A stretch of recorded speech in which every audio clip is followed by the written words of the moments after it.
Hello, Peaceful Profits Nation. Chanel here with an exciting client spotlight for you today. Today, we're talking to our client, Suzanne Burns. So, Suzanne is the founder and executive director of Foundation House Ministries, a maternity home program for mothers in crisis. Their mission is to rescue a generation of mothers who will be equipped to rescue their own children or whose children will never need rescuing in the first place. As I read that, I cannot help but feel that line, Suzanne. We're going to need to talk about that. She also launched Be Charity Wise to equip other ministries to serve in their communities more effectively. Suzanne is also an implementation coach here at Peaceful Profit. So, Suzanne, welcome to this side of the podcast.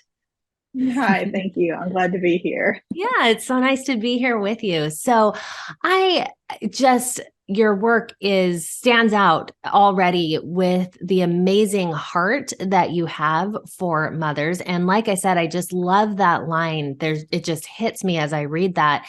To rescue a generation of mothers who will be equipped to rescue their own children or whose children will never need rescuing in the first place. I just think that is so powerful. So I'd love to start off with hearing a little bit how you got into this work and kind of the meaning behind it.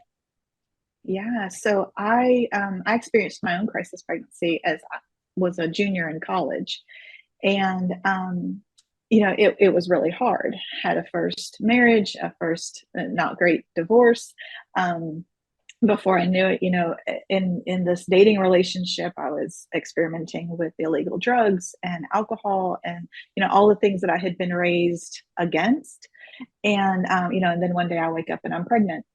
And so it was a several years of struggle and of challenge. And then kind of met and married my second husband, and we've been together now 21 years and had our second child. And I began ready to give back, ready to help other women who were in a situation that I had once found myself in. And so I ended up volunteering for about 7 years at one of our pregnancy help centers here locally.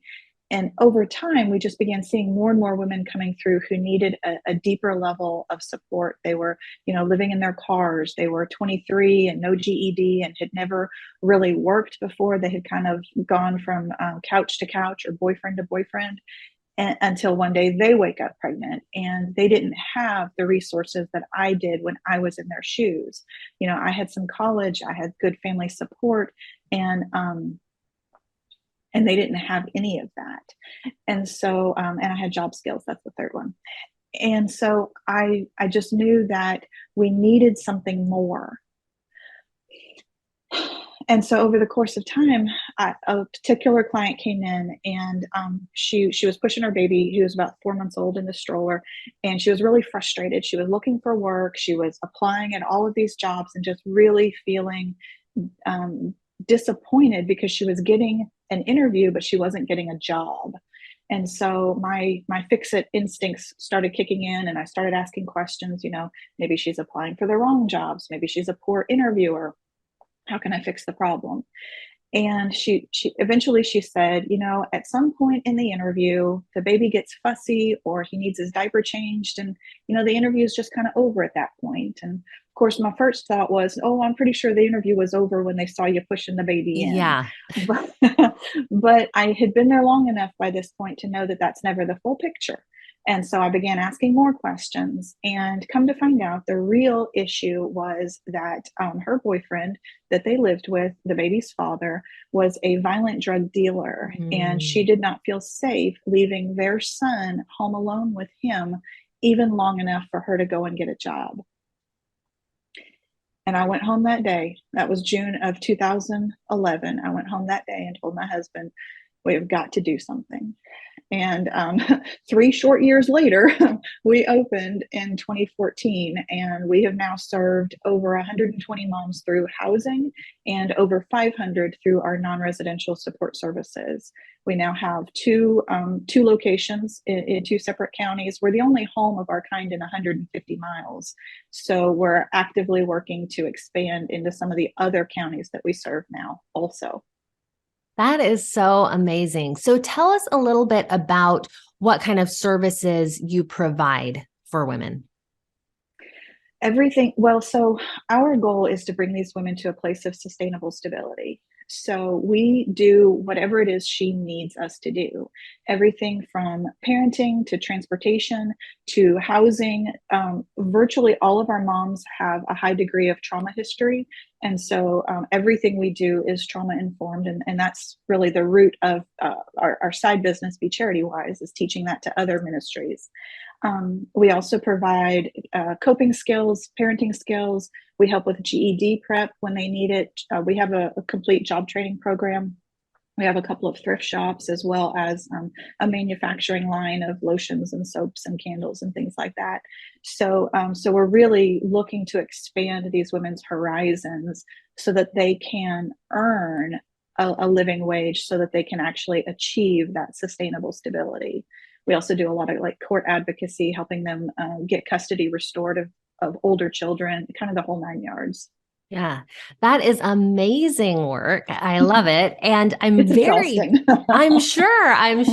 Now, I'm really curious on the business end, how this all works. So, obviously, what you're doing takes money, it takes funding. So, talk to me about how that all works, because it seems like it can't be coming from these women. They're probably not in a place to Right. pay for any help. Right, exactly. Yeah, and that's the really the challenge, and that's why my entrepreneurial spirit has kind of always been what kept us going. And that was the root of the job training program, which turns out that's not necessarily the best way to fund a ministry, but Be Charity Wise has kind of taken on that piece of helping to finance some of our expansion. Um, our goal is to serve these women. And in the nonprofit world, we really have developed for ourselves a very unsustainable structure of asking for money continuously, of seeking grants, whether they're federal or local or foundations.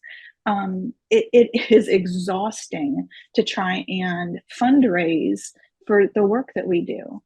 And we because we're a 24/7 residential ministry, we are extremely expensive for how few women that we are able to serve over the Right. course of a given year. Because we work so deeply, especially post pandemic, we have girls living with us that have been with us for 18 months. But I mean, what are we supposed to do? We can't kick her out. Yeah. How is that helping her move forward? So, and that also presents challenges in applying for federal grants, because then they want to dictate certain things. And one of our residents is she's doing very, very well. She came to us. This is now twice. She placed her children, both of them, for adoption with the same family. She has cognitive delays. She has significant mental health diagnoses. She also has a storied past of both trauma as well as meth addiction. And at whatever point she leaves our program, she is almost guaranteed to go right back into addiction almost immediately. So if we were to have these large federal grants, which would be nice to be receiving guaranteed money, they would not allow us to continue to house her, because she no longer fits our true client. But she's thriving. So what else do? We just keep her. We just keep her, and we keep pouring until she will until she's ready to move forward. And she may not ever be fully ready. So we just keep doing what we do. Yeah, that's amazing. So I heard a little piece in there, and I want to, if I would love for you to expand on this a bit. So it sounds like your work at Be Charity Wise is helping to fund your Yes. foundation house ministries. That's correct. Okay. So talk to me a little bit more about the business side of Be Charity Wise and kind of how that brings in money. Yeah. So that our mission through Be Charity Wise is to equip other compassionate kingdom ministries, churches, nonprofits, to understand and apply trauma-informed practices into their own ministries. So through that, through the Peaceful Prophets method, we developed the Wisdom method, which is a trauma-informed approach to holistic client transformation. And we've been selling, trauma informed trainings, understanding the poverty mindset, for several years. But it was really through the Peaceful Profits systems that we really started seeing some momentum beginning to take place.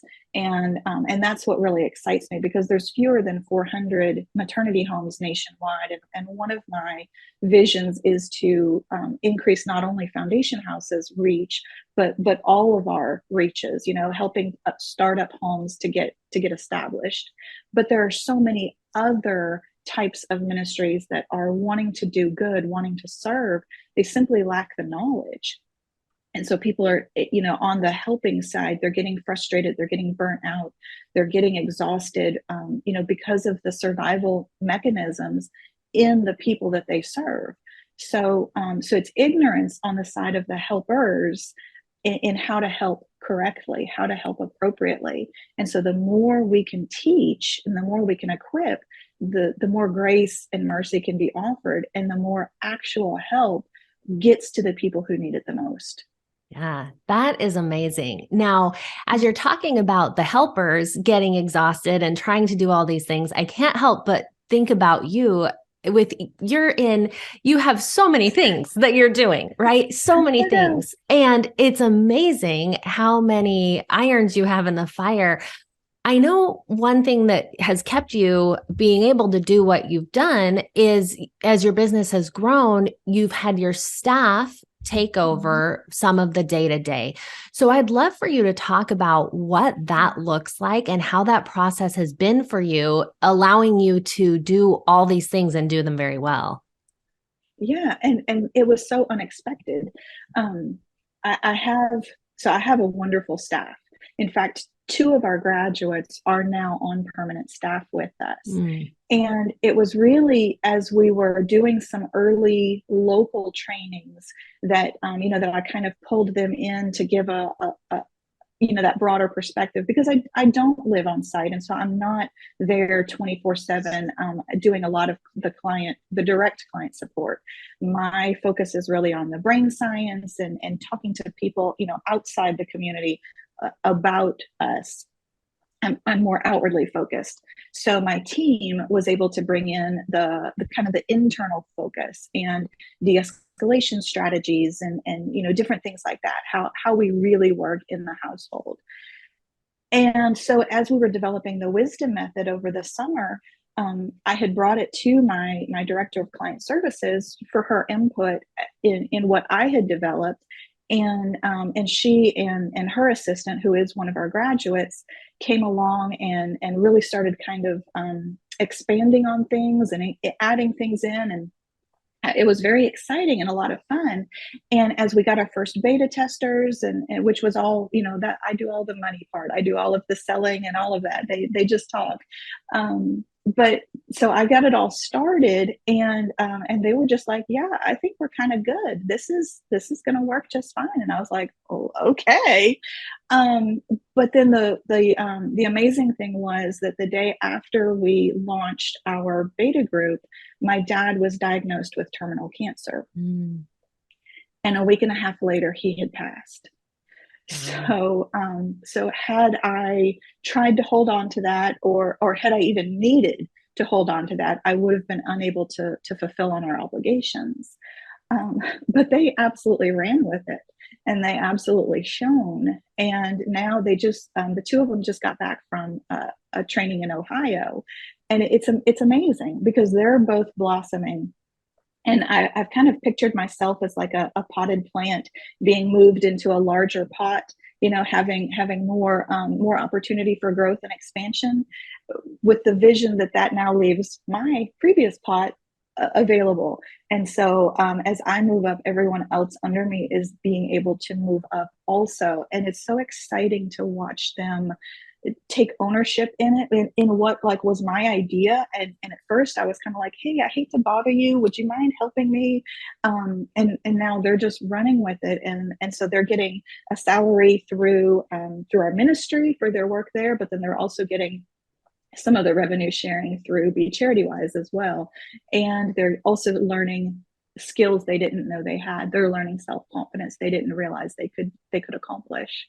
Yeah, that's beautiful to see. I love that analogy of the pot. I think we can see that of that growth. And I think for a lot of entrepreneurs, we want that. We want to move to that pot, but sometimes we just cling to the old pot. We feel like, oh, but this is my baby and I need to stay here and I don't know if I want anyone else in this pot. So what do you think? Obviously there have been benefits and things that you didn't know, of reasons why it needed to happen that way, but what allowed you to be able to take that leap and to let other people handle it?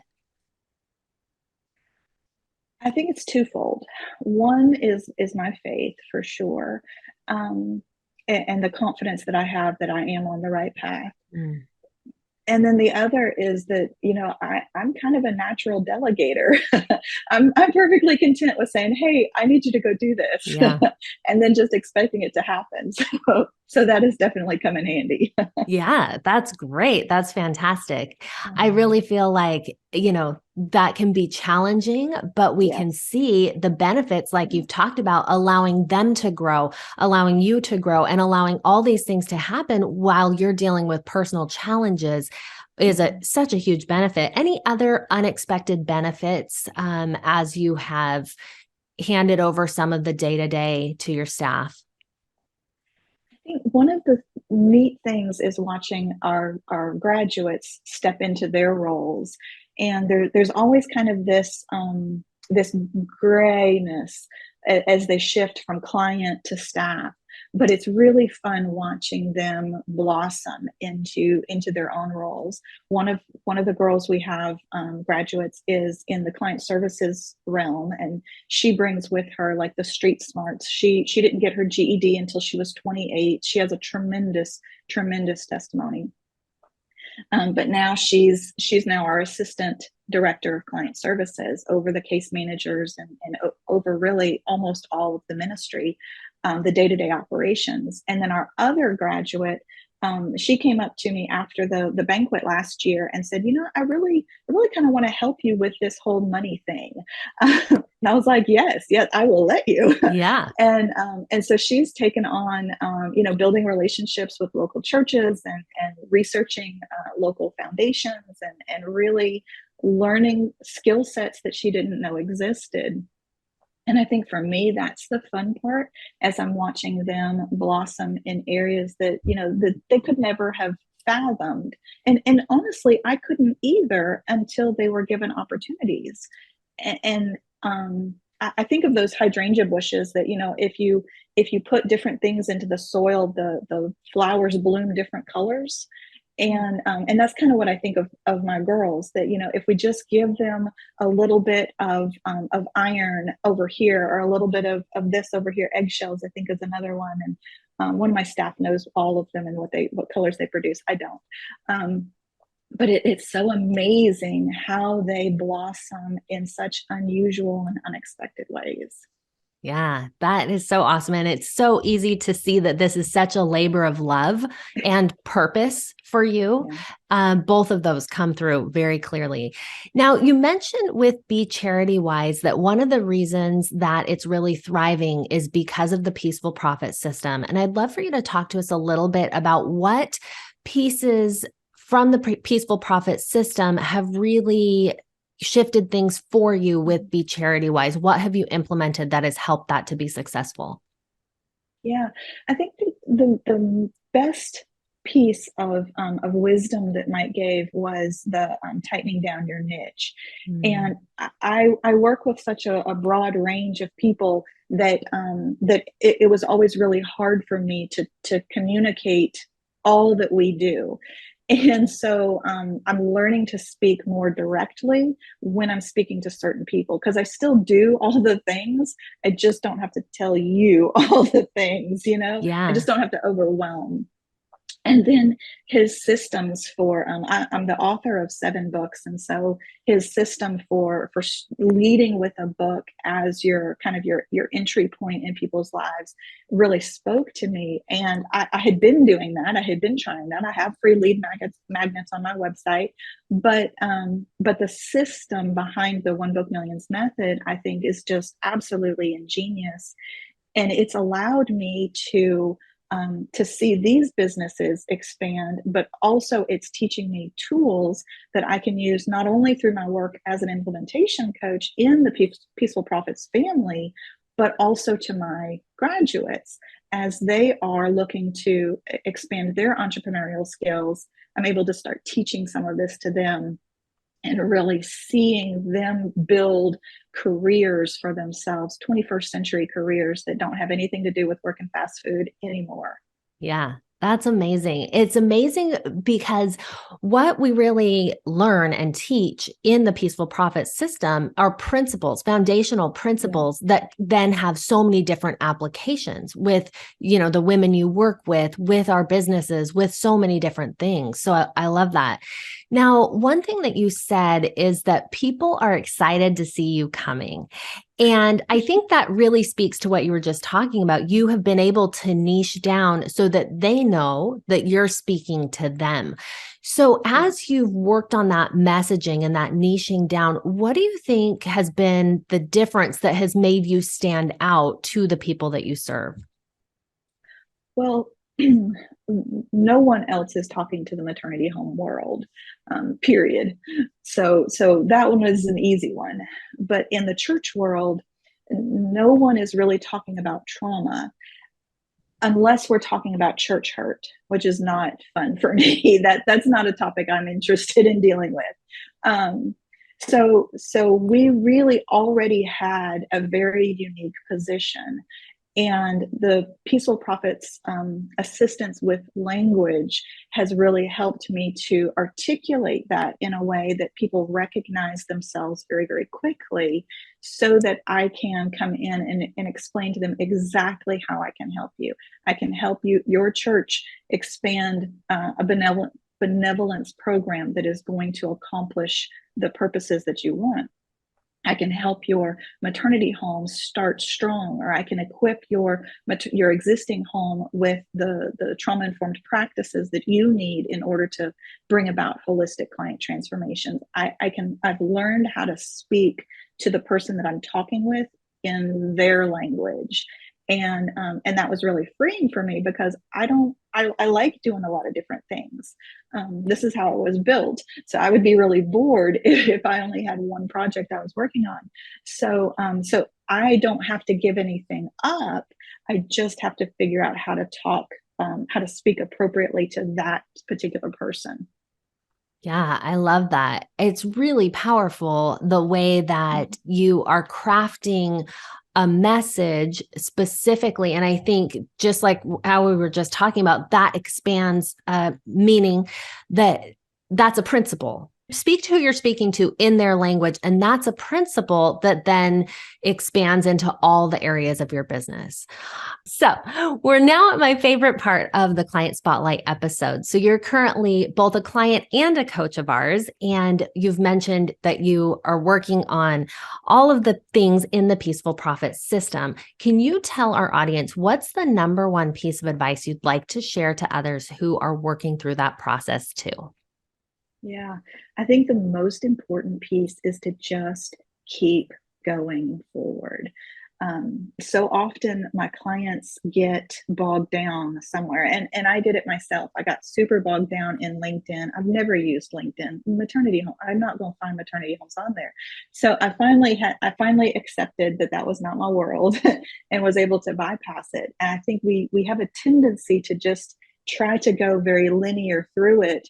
And so we get held up at a certain point, when if we would just kind of push through, our breakthrough is going to be found in that next video.